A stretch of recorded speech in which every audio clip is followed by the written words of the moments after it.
Back at it at Club 30. I'm your host, Henrik Lundqvist. I'm sitting here with my good old friend, Jay Lydell. How are we doing today? Great. I'm hungry after that episode. You're hungry? I'm always hungry. You're always hungry. Every time I see you, it's like, I'm so hungry. You know what? And we really got into it with today's guest. The fact why we love this city so much. All the restaurants, all the food, the quality, the variety. Yeah. Marcus was incredible. And he's been, kind of a culinary hero of mine for a long time. After the first time I ate at Red Rooster, I ate at Aquavit back in the day, but the Swedes have it's particular, Yes. And I didn't get used to the Swedish cuisine until many trips over there with you. But Mark, I feel like that episode could have gone for 2 hours, and there's a lot of stuff that we left on the dinner table that was left unasked. But I'm just gonna throw it out there. I'm awful in the kitchen, so for me to sit here and listen to him, hopefully I picked up something. I think I did. Yeah. I think I learned a few things, techniques, but it was more just about his story and mindset about cooking and playing a huge part of the restaurant world. Yeah. And whether you've heard it before, or this was the first time, his origin story is absolutely incredible and inspiring. We were complaining about traffic coming up to the studio in Midtown today, and his mom walked 75 miles in bare feet to save his life from tuberculosis. It's crazy. And he loves what he's doing. He loves it. That's where he's never going to stop. That's where it starts. Yeah. All right, guys, here it is, our sit down with Marcus Samuelsson.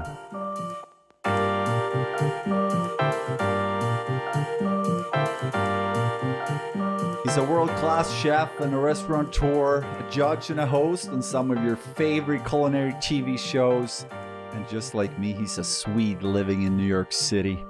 Please welcome to Club 30, cooking champion and food guru, Marcus Samuelsson. Thank you for having me. Great to have you here, Marcus. It's nice. Both me and Jay, we love food. And one of the reasons why we love New York City is really because of the variety and quality of the restaurants in this city. And you have had a ton of success here. But before we get into that, I want to go back in time.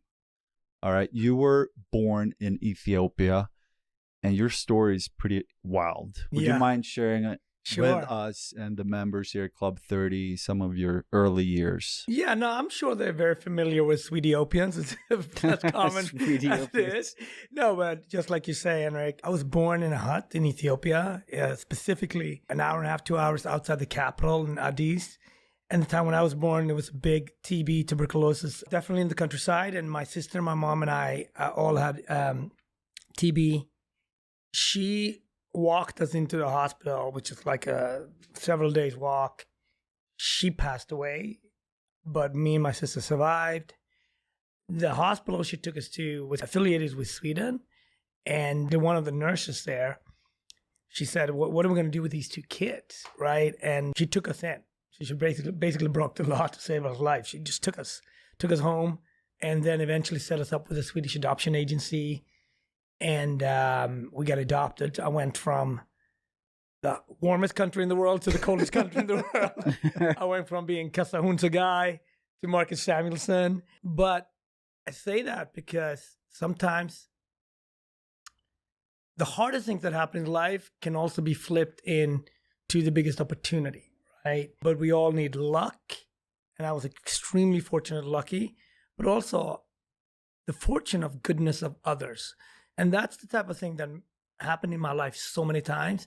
Like if that nurse, she would have just done her job, we would have been healthy, they would have put us back on the street, and we would have figured it out. But she said, hey, I just can't do that. I got to figure out a better solution for them. And that has happened to me a couple of times in life. And if you don't have that little level of luck, I think we all need it in life. Yeah. Especially as a goalie, you need luck. That's incredible. So then you grew up in Gothenburg, Sweden. a town I'm very familiar with. For those who don't know, that's where I played for many years before I moved to New York. Hank is a hero in Gothenburg, Yeah, not just like one of the guys, like Yeah. a hero in Gothenburg. It's bizarre because he doesn't get interrupted very often, or in a respectful manner, he gets interrupted in New York. Yeah, Everybody's busy, Yeah. but in Gothenburg, yeah. I've been there probably 6 or 7 times now, and they think he's public property. Yeah. You know. Anyway, Or they think I'm Joel, my brother. or they think that you're Joel. happens a lot when Yeah. I'm in Gothenburg. Joel. Yeah, right. He's like, no, Right. actually, I'm That's Henrik. awesome. Right. That's great. I loved It it. happens a That makes me lot. happy. Go, Joe. Exactly. Yeah. You got New York, he got G-Burg. What? Yeah. Don't Right. complain. So, how was Gothenburg? You know, that's a big contrast. Yeah. Obviously, you were very young, but Yeah. I want to understand, like, when did the interest of cooking come Yeah. about? Yeah, I mean, I grew up in Gothenburg, but also an hour and a half up north in a fishing village called Smögen that you're familiar with. It's like on the water. I've been there too. Do you thanks do to all Hank. the right stuff when you're in Thanks to Gothenburg? Hank. I'll take care of him when Yeah, he's in exactly. Sweden. I had very tiny shrimp in Yeah. Smögen. Yeah, exactly. Yeah. Okay. Yeah. Okay. So anyway, so fishing was a big part of our culture. So my uncles were fishermen, and my sort of on my father's side, they were all fishermen. And so there was not cooking, but being around food from that sense. And it was a trade. They fished, we sold the fish, we preserved the fish. And in the city, during the school year, my grandmother was a huge influence, and she was really the major cook in our family. They just lived a couple of minutes away from us, and we used to have 2 dinners at home. We used to eat mom's food, then bike over to grandma's house and have the real dinner. And my mom was always calling, "Where are they?" With me and my 2 sisters, we're always over there eating. But when you went over to grandma's house, it was a very different pace. They were retired. But it was always this vibes. It was always different. It was my grandfather on the corner listening and screaming at the radio. And then it was my grandmother that had always a season of something going on. Like there was mushroom that needed to be pickled. There was like berries that needed to be cleaned. There was always like a stock cooking in the back. There was like constant, almost like a professional kitchen. My sisters kind of just ate, played, and left. But I always stayed with her.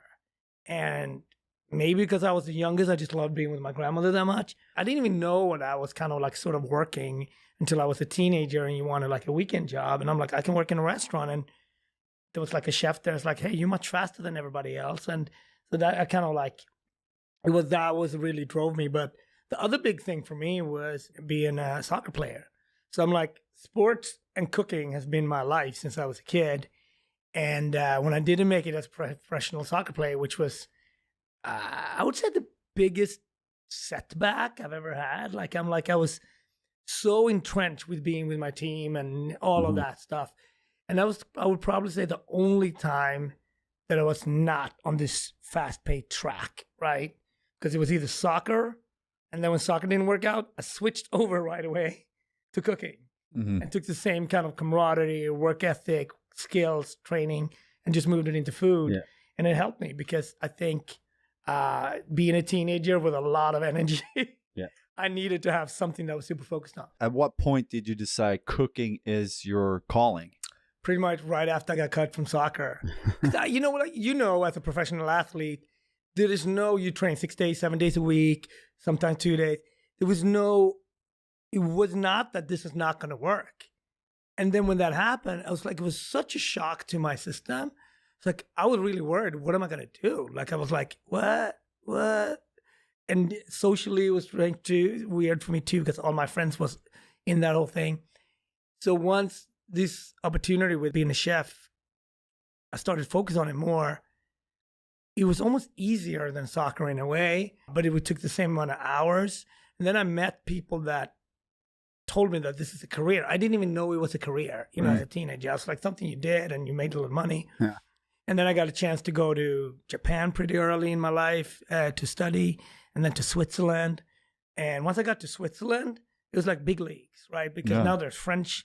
The main language was French. It was not English anymore. It was German or French, and I had to like manage that. Just like any other craft, there was the highest level, which was 3-star Michelin in France, which I always wanted to work at. And it took me a couple of years, and eventually I got to a 3-star Michelin in France. And as a Swedish kid, being in France, I just felt like I reached Mount Everest. You know, it was a big goal for me. I felt it was such a sense of arrival, like, oh wow, I actually have a resume here that I can work anywhere in the world. You know. Yeah. Speaking of anywhere in the world, eventually you end up in New York City, and you're deeply connected to the city, and especially Harlem. Like, what drew you to New York City? You know, I think identity is big, right? And I think when you grew up adopted, cross race, sort of identity, race, culture, where do you fit in? You know, for any kid, it's hard to grow up, whoever you are. But then you add layers to it, that makes it even more complex, right?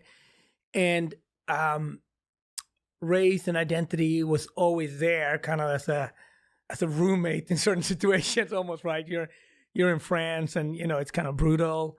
And I remember the last day in France.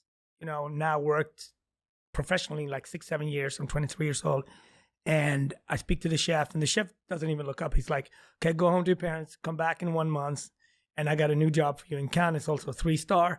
But these jobs, it's like you're working, but you don't get paid." And I've now done that for 6-7 years. Got supported by my parents, and I'm like, I got to stop this. I got to support myself. Like, this is not, I can't do this anymore. It's not fair to them. It's not fair to anybody. So I said, chef, I can't. I'm actually going to say no to the job. I'm going to start to open my own restaurant. Not today, but eventually my goal is to open a restaurant just like yours. And he just said to me in French, like, c'est pas possible. It's not possible. And I was like, what do you mean it's not possible? And then he's like, just very straight. Didn't even raise his voice. He just said to me, listen to me good. As a black kid, you can work in a restaurant, but you can't own a restaurant. So what do you mean? Like, I'm at the highest level. He's like, do you know any black chef that owns a restaurant in France? And I'm like, I only been to Paris once, and I've been here for a year. I don't know everybody in France. He's like, I can explain this for you. None. Do you know anyone in Europe? I'm like, I don't know everybody in Europe, but probably not. But for me, I looked at that as an opportunity. I was like, so what? Like, I'm doing this, and this is my goal, right? He said, it's not going to happen for you. I don't know what to tell you. You need to change your goal. And you know, like when somebody tells you to lower your goal, it's like, good luck, right? It's not going to happen. You're going to go for it. And I'm also very fortunate. I have 2 parents that were always supporting me. When I went home, I knew I had my dad and my mom that I can consult and really talk to. My father was a really good, great professional. He had a geology company. And so he didn't know cooking, but he knew kind of how the world in certain business would work. He said, sure, go to New York. Can you get a job in New York? And I got a job at Restaurant Aquavit. And I said, yeah, I can get a job anywhere. I had these papers. I can get a job anywhere. I faxed over my stuff. And they said, when can you start? This is awesome for us. And I was like, well, can you get my U.S. green card? I said, no problem. We'll take 2 years to get a green card. All that. I was like, great. And I came to New York as a sous chef, as number 2 in the kitchen, eventually became a chef and loved it right away. And just like that New York bug that we all have, right? You either like it, or it's like you're not going to make it. It's a tour of duty for some. Yeah. And then, how long had Aquavit been open before you sued there? It's been open for about 5 years or so, and it was nice, very respectable Swedish restaurant.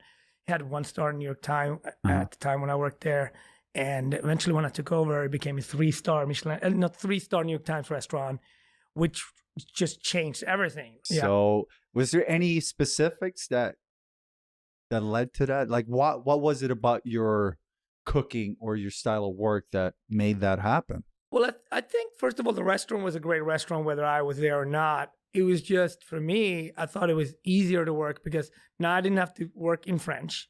I could work in English, which was, for me, it's like a huge upside. And then it was just about implementing the work ethic and the understanding of ingredients that I've done for 6 years, but really run it through my own lens, right? At that point, I've already wrote my own food.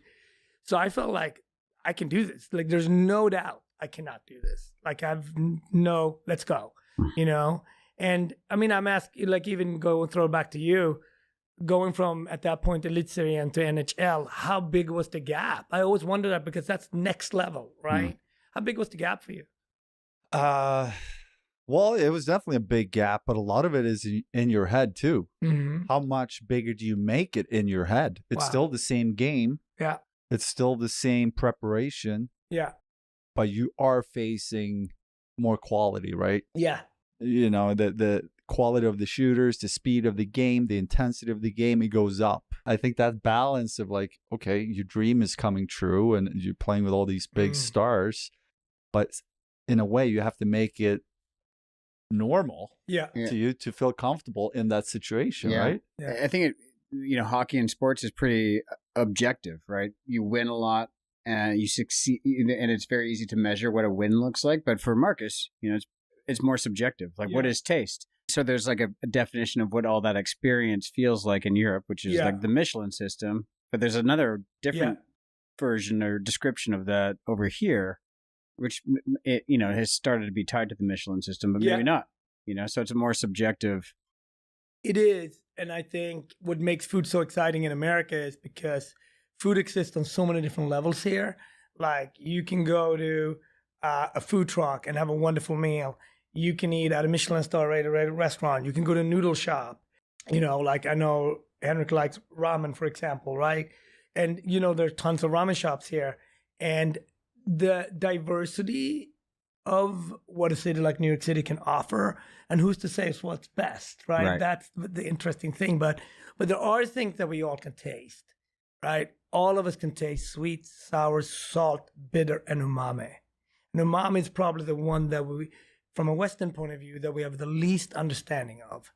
But umami has been around just as long as taste has been around. Mm-hmm. So aged Parmesan cheese has umami. Miso soup, of course, has umami. Anything fermented has umami, right? How do we taste it? We taste it through texture, right? If you don't like something, if you don't like an oyster, it's not the oyster you don't like, it's the texture of the oyster, right? And aesthetic, if, let's say, a croissant is 1 day old, it doesn't stand up the same way. You're like, no, I don't want that. It kind of softened down a little bit. So aesthetic is very, very important for us. And then last one is fragrance. If things are not smelling right to us, we're very, very sensitive to that. Most of our flavor points for us as humans are not associated with our tongue, are actually through our nose, right? So these sort of 8 building blocks is not owned by chefs. It's for everybody. But as a chef, you have a higher learning and understanding on how to get to it, right? And then we use our techniques, high heat, the steam, the sear, all of that to get to it. So that's really our song and dance. I remember last time I was up at Red Rooster, you were hosting the Swedish Prime Minister. We were a bunch of Swedes there enjoying the full experience. It was amazing. Yeah. And now you being so rooted up in Harlem with different places, like talk to us about a night out up in Harlem, Red Rooster. Yeah. Like, where are we going? Yeah. What are we doing? Oh, we're going to see the unks and the aunties first. Like, when I leave my house, on the corner, there's a French little great wine bar where we gather and we have a glass of wine. Walk across the street, we're going to see Mr. Dapper Dan. He's on the corner teaching the young kids about how to be entrepreneurs. We're going to meet someone like Bevy Smith she doesn't walk Harlem's Boulevard. She like strolls them. Right? She has a hat on. We go to Red Rooster. We eat. We listen to great music. I might take you to a late spot called Good Good. The Good Good is a little Jamaican spot. Or we might go to a shrine, which is really inspired by, it's like a Nigerian little after hours. It's just, people are everywhere. And it's such a lively neighborhood, whether there's been a concert at the Apollo or whether there's been a show at the Studio Museum. And it's, one of these mystique places, like why you come to New York for. I feel like Chelsea has that. Brooklyn has that. There's these areas in New York and Bronx. If you go to, I take my kids to watch the Yankees, like just entering that whole thing. It's like, it's such a New York thing to do. And it's also why I love the city. You don't have to be in one place. Totally. Given your kind of intentionality on where you open and and why you do it. Have you seen the pull through from, you're an icon in the culinary world, but you're also an icon in the, the black world too. Like you did it and they can see you. I always feel, first of all, as an immigrant to this country, enormous amount of gratitude. Like all three of us are immigrants. Yeah. And to be able to sit here and do what we love to do, sometimes I pinch myself when I drive back from Kennedy Airport or, LaGuardia or whatever. And it's like, oh, I live in this place, right? So that gratitude of being able to do something that you love in a city that you love and express yourself and have people come and support it. The work around it can be frustrating because you deal with people and some stuff doesn't always work out the way you want to. But as a whole, it's hella inspiring. Now, the people I work with are very inspiring to me. And for me, I'm always more comfortable around the arts, whether it's musicians or chefs or painters or designers. So that's kind of my hub. And then the business part of it, it's something that I learned. And I partner with people because I will never, we run a pretty significant business in seven or eight countries. But I would never be like, see myself as, I'm a businessman and here's my bag. You know what I mean? Like that's not how I see myself. I see myself as a chef that care about my communities, as a person of color, as a Black person. I hope I can be a shining light for anyone who come from a basic background and have the desire to go and get it. When I was coming up, there wasn't a lot of chefs I could look up to. So I remember looking at Jean-Michel Basquiat, like a street artist. I was like, that's so cool that he could do that, or looking at very often at athletes and like, wow, this guy's really standing out. And I always looked at those guys, whether they were shorter, I'm older than you guys. So for me, like looking at someone like Diego Maradona, that was not the athlete type, right? But I just adored him because he just changed the game, know? Yeah. I can tell you're having a huge impact. And I was traveling the other day. I was having lunch and this waitress overheard me speaking Swedish. So she asked me where I'm from. Yeah. And she happened to be from Ethiopia. Oh, nice. She was a chef and a waitress. So I told her, listen, in a few days, I'm going to sit down with a very good chef from Ethiopia. And she looks at me, starts smiling. Marcus? Like, yeah, Marcus. Yeah. And I just have to tell you, like, she was so grateful for what you've done and put Ethiopia and food, really put it out there. Yeah. And it was just really cool to see. Thanks. How much she appreciated you and what you've done and the impact you've had. No, I mean, that's what you do it for, moments like that, right? And you feel like representation matters, right? Absolutely. And, I think that we live in a society where you get your news through your phone and it's very harsh and people live kind of through their tunnel visions. I feel like food and breaking bread is one of those places where you can meet other people, where you can actually look up in your day and be like, oh, that guy with that set across the bar there, or whatever, that's amazing. Or I've never, like that's really for me where New York restaurants are so amazing. When you walk into a place and you actually get energy. Like people don't come to our restaurants to eat because they're hungry. They come to the restaurant to be social and also feel something, be part of something, right? Because everyone works hard, everyone is tired. But when they come to the restaurants, like, it's like it's going to watch a game, right? You feel like playing without an audience, I'm sure matters, but playing with an audience. Like, I remember the first time I went to see you at the Garden, right? To hear like 18,000 people scream Hank, it's like, oh, holy shit.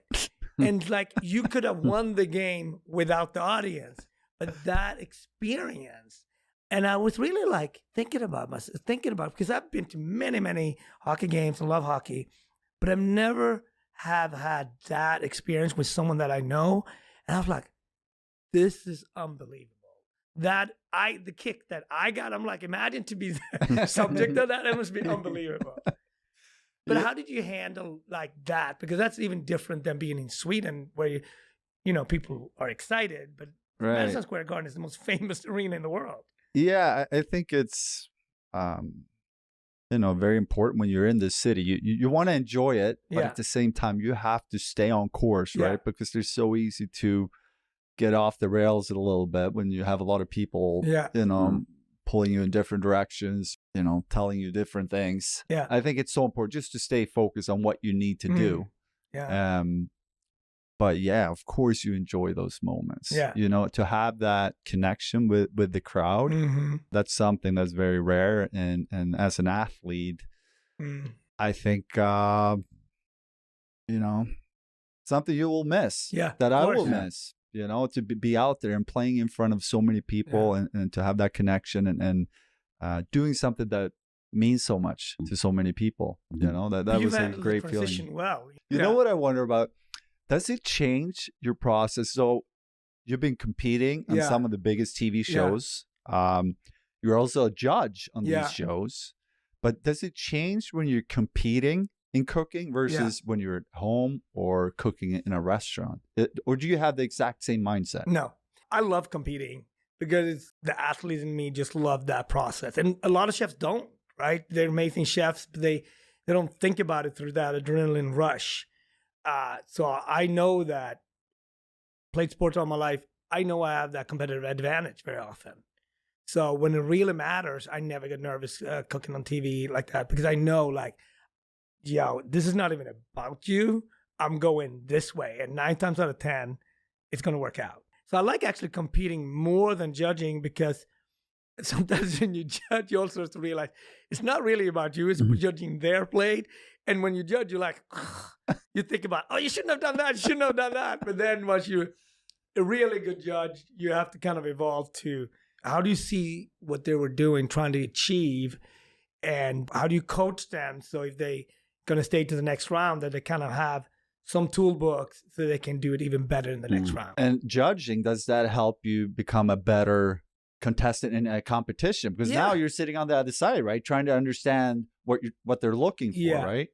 No, but I think like in anything, it's all about love for the craft. And one of the things, what's great watching sport, right? When you have a former athlete talking about it, because there is a respect there right away. This person knows not just the technicality of the sports, but actually, what is that? Je ne sais quoi, what does that moment feel like that you can't touch? Like, as an audience, you can learn a lot, but you don't know what it feels like unless you've been in those shoes. So the same thing in cooking. It's like, it's a lot about techniques. It's a lot about staying calm and being in your space, but then you got to execute. And a lot of people can have it in their head, have the idea, but then they freezes up once that camera or the clock. Yeah. And they can't execute on because of either the camera or the time of it, right? But they're amazing chefs, and you give them, another 45 minutes, and they create amazing food. So TV cooking is not for everyone. Yeah. But being a great cook, do you need to be good to handle stress? I feel like every time I look into a kitchen when I'm at a restaurant, it's like, oh, it looks stressful in there. Like they're like people are yelling and they're sweating and they're running around. Like, do you need to feel good about the stress? In a way. But I think it's like when you go to a TV studio, right? The director is, if you're an outsider looking at it, you wonder why is this guy screaming at everybody? He's actually not screaming at everybody. It's just the rhythm. You're a conductor, basically. And everyone in that crew knows what needs to happen. But from an outsider looking in, it looks crazy. Right. And I mean, you've been around coaches that have tried different approaches, and you know which approach works best for your team at that moment. Yeah. So Marcus, you achieved so much. You received a lot of different awards. You've been on different shows, like we talked about, and you also had an opportunity to cook for Obama. At the White House. How was that experience? And I want to know, was there a lot of restrictions in terms of what you could do? Take us through. You're showing up to the White House to cook. What's your game plan here?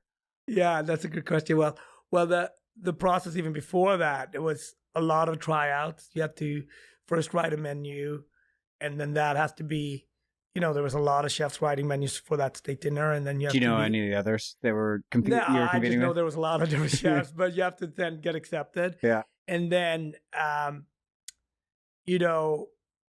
knew that it was for Prime Minister Singh of India, and he was vegetarian. So I knew like there's going to be an opportunity to really do a vegetarian forward menu. And it was also around the time where the former First Lady Michelle Obama started her garden project. So I'm like, let's be inspired by that garden. And those were kind of the pillars that I wanted to write it around. And studied, like, up until that point, steak dinners were mainly French. And I'm like, that's weird. Like, that wouldn't make sense if it's a French prime minister. But so I'm like, what's the combination? If I would invite Prime Minister Singh to our house, we would do something that is on brand of him being vegetarian, showcasing both Indian ingredients and American ingredients, because that's like how you welcome someone as a guest. So that was kind of the framework of the menu. Then leading up to it, I wasn't nervous. Things changed. Like a lot of tests had to get done. But then the dinner got so big, so the kitchen moved out to the lawn. And I was like, this is different just because of logistics, right? How does the food stay warm? We're now cooking in a tent versus a regular kitchen to a regular dining room. There was a lot of logistics there. Yeah. And you just said, it's going to be 4 courses. You have 44 minutes. Go. Not 45. And I was like, so you're on a clock like this. But I'll tell you a funny part about it. Like that afternoon, I called my mom. I didn't want to call my mother before that. I called my mom. It's like, listen, if you hear about it in Swedish news tomorrow, I just want you to know this from me first. And, I'm going to cook this big dinner for the president. And my mom goes quiet. She's like, Marcus, you're not going to like this. But I think it's better if you leave. If you leave now, people are going to get upset with you. But if you poison the president of the United States, you will never have a chance to come back. So I think it's better you just drop your knives and leave. And I'm like, what? Thank you, Mom. What a vote of confidence. That's hard. Yeah. And I was like, click, not doing that. But how long was the preparation going into this? Was it weeks or weeks. even months? No, weeks. I mean, we started the dinner was in November, I want to say. Yeah. And we started in August with like coming up with the ideas and they coming up with the tastings and back and forth. But, a couple of years later, the Obamas came to Harlem to our restaurant and eat. And that was more a celebration because I'm like, now I got home court advantage. Right. But, I've been fortunate to cook for a lot of U.S. presidents, cooked for Clinton many, many times, cooked for him in Sweden when he traveled to Sweden, and cooked for President Bush Sr., rest in peace. So having sort of experience of cooking for presidents I've had, but the steak dinner for Obama was the first one at the White House. And I learned a lot of this process actually cooking for the Swedish royal family because the process is very similar. Right? You can't talk about the menu. Out of safety, you very often don't talk about where you're going to cook where this dinner is going to be held. And it can also change up until like 1 hour before because, a world incident can happen and it changed like that. You better be on your toes. Yes, right. You're ready. And you're walking around with this information and you can't even tell your significant others because this is like info that you can't talk about it. I'm sitting here thinking about, obviously you're so talented in cooking and I know before I came here to the studio, I asked my wife, like, is there anything you want me to ask Marcus? I still think that she hopes that someday I'm going to be able to cook. I'm just terrible in the kitchen. So that's why I'm sitting here thinking about, like, what should I ask Marcus that can help me jumpstart this broken machine? Yeah. Usually I get to do the dishes at home, right? So that's my role. Sometimes I do cut the veggies. Yeah. That's about it. But I mean, do you have any advice for me, for people that not very good in the kitchen to get going? I think you should cook with your kids because now it's fun and it's great for them to see that, maybe they're better than the dad at something. It's a great leveler of just, hanging out, and dishes that work great is very often like something like pizzas, where you can like cut the veggies, whatever you want, just put on the toppings. Like for me, taking the stress of making a perfect dish away, but actually the joy of going to maybe the farmer's market together, talking about, on Saturday we're going to do this pizza thing or whatever it is. What should the toppings be? So for me, it's really around it's not the meal itself necessarily only. It's really like the event, right? And then they're going to love that because they're hanging out with you. Yeah. And then the cooking is kind of like less important, the what you cook, but the why you cook is more important. And making that dad kids time, because they're going to love that, That's a great advice. I've seen you cook some cupcakes with the kids. Yeah, we've been baking a few times with the kids. They love that. Maybe I can transition into food now. And I never asked you this. Growing up as a goalie, who was your favorite goalie? Like, who was your favorite, or maybe not goalie, who was your favorite? Like, this is the guy that I admire so much. My first idol was Peter Lindmark, Pekka. Yeah, of course. Pekka. So this is... He never played in NHL, right? No, he didn't. But he was probably the best goalie in Sweden at the time, late 80s when I started playing hockey. And then eventually I started watching the NHL, and there was Patrick Roy, Dominik Hasek. Yeah. Those were the two guys that I watched a lot. But you remember back then, it was hard to find video, before internet, before YouTube, or now, all the kids have iPads and can watch all the clips. It used to be trading cards, right? Like you connected to your hero with cards. Yeah. Right. But in terms of actually footage, it was like every Saturday for a half hour, NHL Power Week. I remember growing up, that was the opportunity you had to watch them. But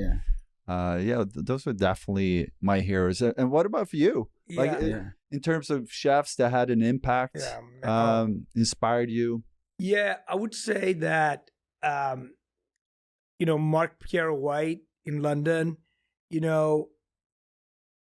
first of all, he wasn't French, which was important for me because I've been yelled at so many times by the French guy, so anyone but French. But, he had long hair.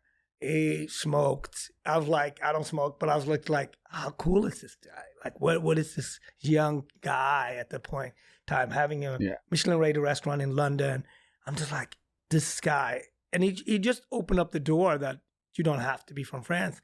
Wolfgang Puck, like I knew about Wolfgang being European, made in America. I was like, who the hell is this guy? I was always, this for me, it's like such a big move, So coming here, it was a lady, Leah Chase. She just passed away a couple of years ago. She was 95 years old. The first integrated restaurant in America, in New Orleans, it's a black woman starting her business in the 40s. I'm like, what a rock star. What was the restaurant in New Orleans? It's called Dookie Chase. It's still there. If you go, you should definitely go. It's just like iconic place. And then this gentleman passed away too. It's very helpful to me. Charlie Trotter in Chicago changed American food, completely changed it. And he took a liking to me in when I got here, and he helped me out a lot. He mentored me. He sent me chefs. He brought me on to events. So I got to meet sort of the big guys, Alain Ducasse, Fran Adria. I met all these people. And, so without kind of like being able to, pretty early I was in the room. I wasn't the main guy in the room, but I was in the room. And I'm like, oh, wow, this is happening.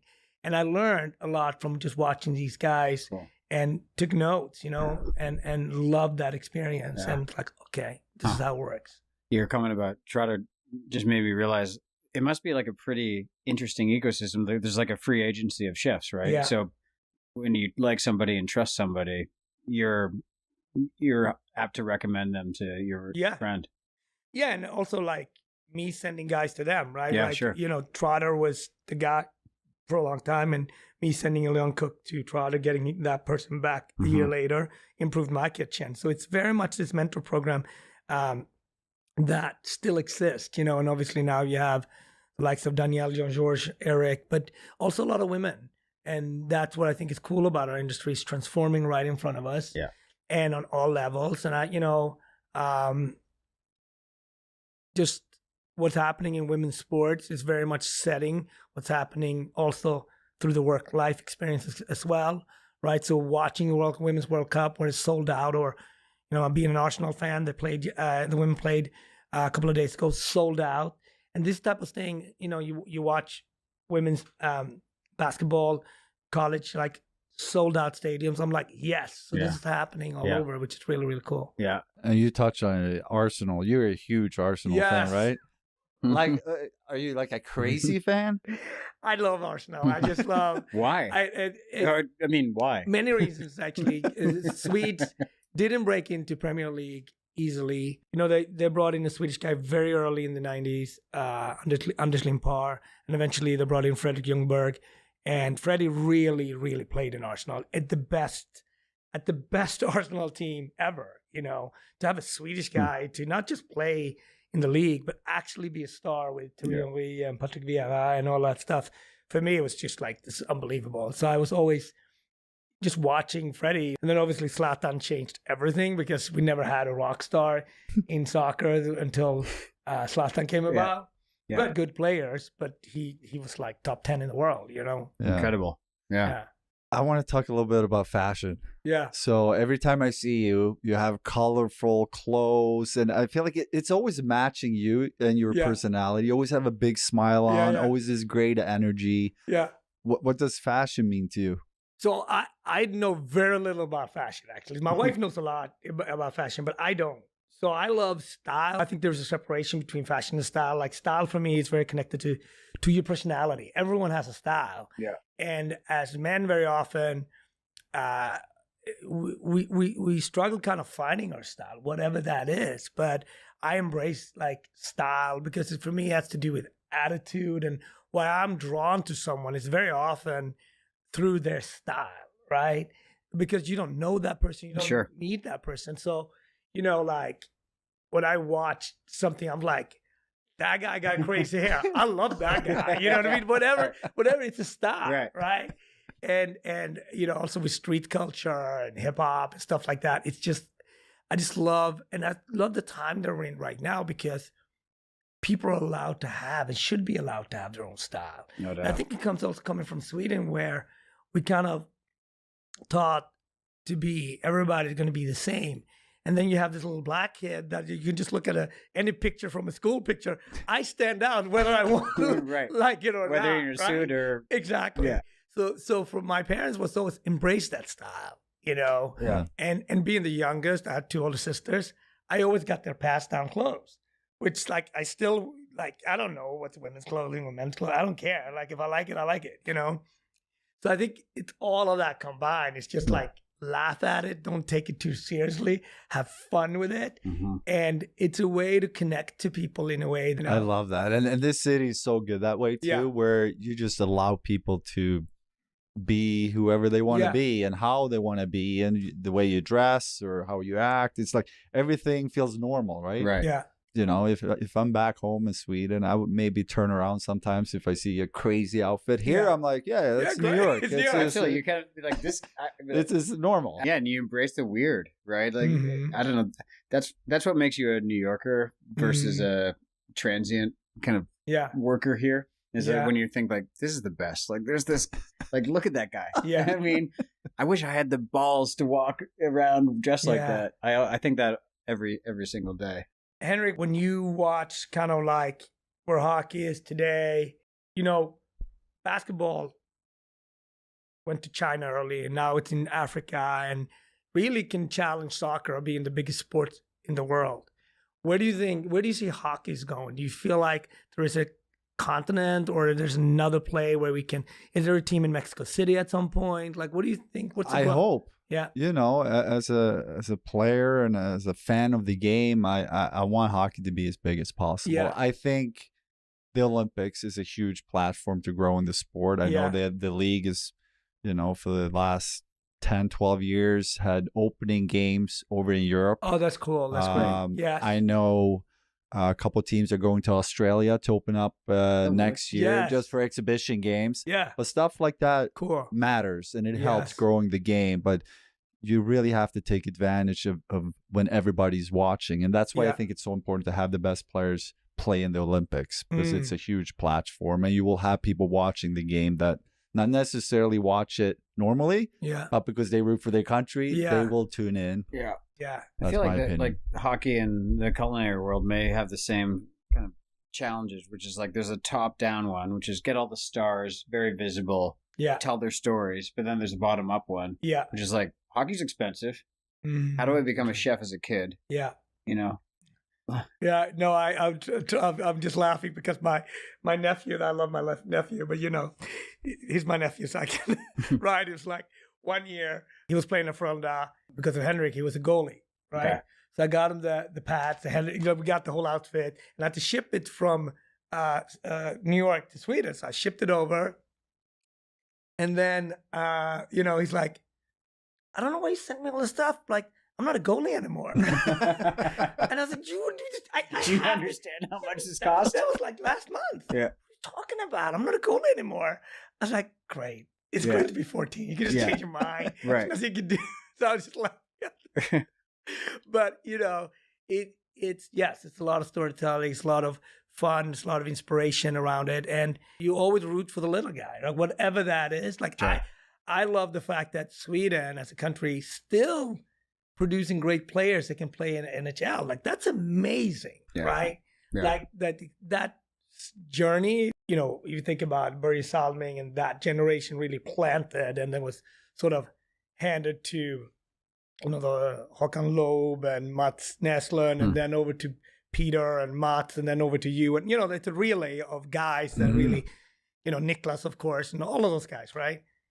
And now, still to this day, like we have top defensemen in the league. Like with all these things, it's pretty incredible that because in other sports, like in tennis, we were very, very highly rated in Sweden, of course. But then golf took that momentum away from us. And, you know, we don't produce the same tennis players anymore as we did. But hockey never stopped. But I think it's important to have people that inspire, right?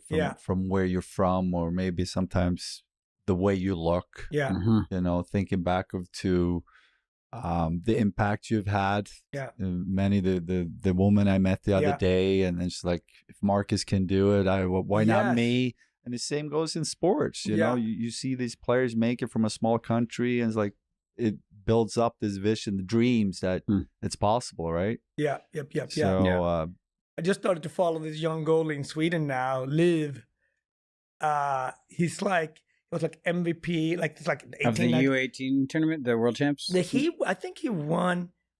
Liv is his last name. His father was a goalie, and like this kid, I was like, okay, I'm gonna follow him now, and hopefully he can make it, you know, to become. I played with his dad. Yeah. Oh, so you know. Yeah, I know, but he passed in a plane crash back in.